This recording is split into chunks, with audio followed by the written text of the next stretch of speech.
Vosh silenced a bunch of trans people during Trans Awareness Week.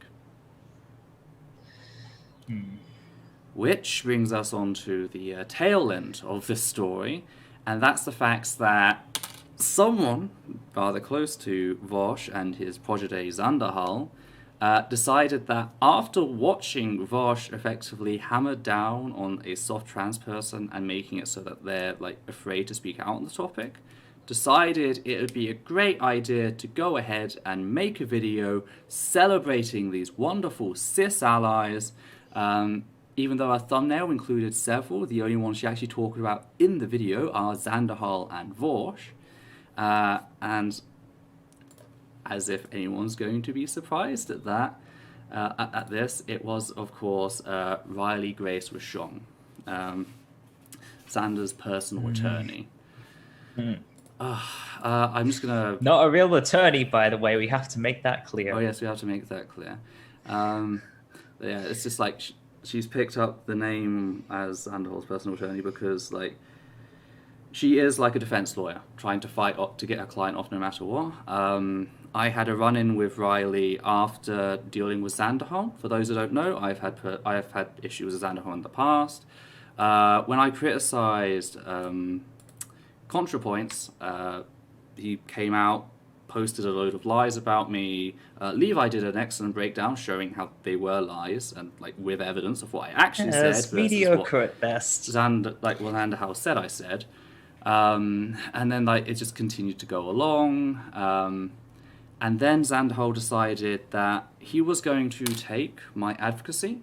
For those who don't know, I am both a domestic violence survivor. I am also a survivor of child sexual assault. He decided to take that advocacy for years, the stuff I'd been doing to build a community in which survivors can come and talk and be listened to and know that they're not alone. He took that and argued, well, I know this Ethel person has, a history of childhood abuse, and therefore, quite clearly they've taken on the abusive personality due to the cycle of violence and all this. I was not the first person they'd done this to, by the way. They done it to someone else, and they got shut down on that as well. And so I called that out, because, like, again, I am not fucking taking that lying down. I Levi deal with, like, the first lies about Natalie, because whatever. But, like, this was something so fucking core to me, so important, and so fucking harmful to effectively bring up my history of advocacy and the abuse that I've shared as a silencing technique. So I took him to town for it. Pointing out how, like, this is ableist and it's transphobic, because of course he was using a lot of transphobic slurs as well. It's like when you link, like, people believe that trans people are mentally ill, etc., and a lot of what you say kind of like feeds into that. Like they're mentally ill, they're violent, etc. I pointed out how this stuff was also transphobic. Riley came along and decided she wants to be peacemaker. She claims she's going to be this objective peacemaker. She goes on to admit that Zanderhal, what he was doing was transphobic. She went on to admit that, yes, he'd been told repeatedly that this stuff was ableist and transphobic. She then concluded that the fact that he had been told this, continued to do it, did not make him transphobic. That in spite of his continued actions, he should not be classed as transphobic. He's actually a trans ally. And so I've just picked to avoiding her at that point. I watched the first video she did on me as like, the moment you admit that this is transphobic, the moment you admit that Zanderhal's doing it after he knows it's transphobic, and that yet you conclude that he isn't transphobic by doing that, like that's not good faith to talk in that. Quite clearly, you're just here to defend Zanderhal, no matter what Zanderhal does.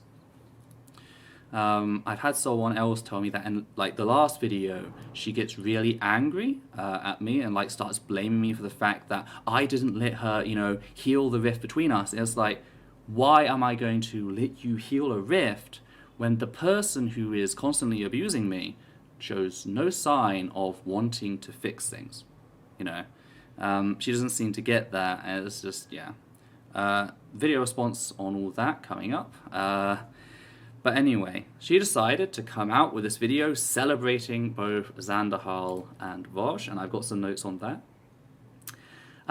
She first of all presents this idea that people like me take an issue of allies supporting trans people, which is not what the arguments are. The problem is, Riley's definition of what makes an ally makes it impossible to distinguish between them and homophobes, making the word all but useless. She also pretends like the only thing wrong with Rosh and Zanderhol, again, her examples, her only examples, is their willful ignorance on trans issues, or tone deafness, as she puts it. So that just erases the harm they cause to the community as a whole by constantly attacking and abusing trans folk and sending their fan bases to do the same. Like, she completely ignores the actual issue. Again, Zanderhol literally weaponized the childhood abuse of multiple trans people who have criticized his behavior as a means of excluding them from discussion, claiming that said childhood abuse is evidence that they themselves have an abusive personality. Rosh, meanwhile, has got his fans to dogpile leftist trans content creators to the point that they remove their post and leave the discussion. All of this is just ignored. What's really ironic is the fact that Riley says her main goal with the channel is trying to get allies to listen to trans people.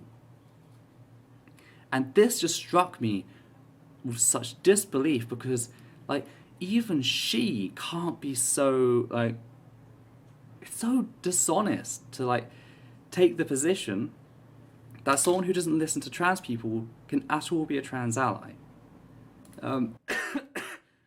I don't know how much you want to say on that, or if we should start taking questions about the first topic, because I feel like we got to the end. I should probably restate my final point, because I was, like, dying by the end of that. Right, where is it? Yes, Riley acknowledges that it's easier for white cis guys to get established than a trans person, but she never stops to wonder if her so-called allies are largely responsible. Again, there was this one soft YouTuber who, sizable channel, comparable to mine,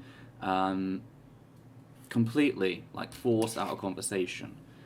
And it's like, no wonder it's hard for them to get established. Because anytime they are critical of someone, anytime they break rank, they are shut down with such, like, vitriolic abuse. It's just, the lack of self-awareness by Riley is just absolutely stunning. And, like, again, if anyone has any questions, any points they'd like to bring up in the chat, we'd be quite happy to, like, respond to that.